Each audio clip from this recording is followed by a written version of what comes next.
महोदय, ये एक प्रश्न ऐसा है जो बीते कुछ महीनों से या यूं कहूं तो कुछ वर्षों से भी उद्वेलित कर रहा है, ना सिर्फ पॉलिटिकल पार्टीज को बल्कि एक आम आवाम को, आम नागरिक को, आम वोटर को।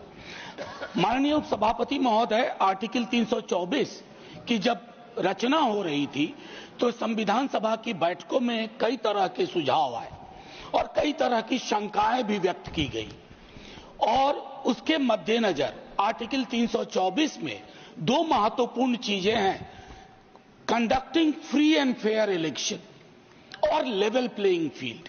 सर, ये फ्री एंड फेयर इलेक्शन महज एक खोखली इबारत नहीं है, इसके पीछे भाव है, इसके पीछे दर्शन है।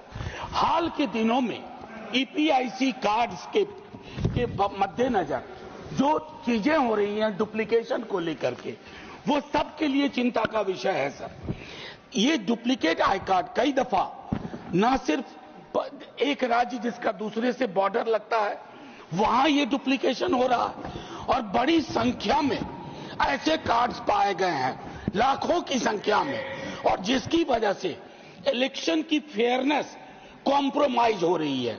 माननीय उपसभापति महोदय, ईपीआईसी कार्ड, एपिक कार्ड के पहले 3 अक्षर असेंबली कॉन्स्टिट्यूएंसीज को डिनोट करते हैं, लेकिन ऐसा पाया गया है कि उसी राज्य की डिफरेंट असेंबलीज में वो 3 अक्षरों की पुनरावृत्ति होती है और अलग अलग राज्यों में होती है। सर, क्या ये जो संसद है सर, ये लोकतंत्र की इमारत है और लोकतंत्र चुनाव से जिंदा है।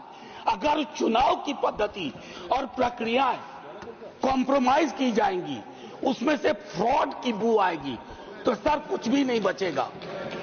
मेरा सिर्फ इतना आपके माध्यम से एक आग्रह है कि सदन की ओर से जाए एक गंभीर सवाल कि तुरंत ये तय करें इलेक्शन कमीशन कि एक्सटेंट क्या है डुप्लीकेट एपिक कार्ड का, इन्वेस्टिगेट करो कि ये फ्रॉड कहां से उत्पन्न हुआ और अर्जेंट करेक्टिव मेजर, और उसके साथ साथ इलेक्शन कमीशन एक सेपरेट लिस्ट इशू करे, voter deletion, new additions and modifications.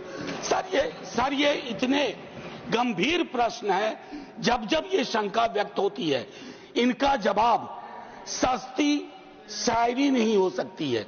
गंभीर सवालों के जवाब गंभीरता से देने चाहिए, ना कि ट्रकों के पीछे शायरी को पढ़ देने से। Thank you sir. धन्यवाद।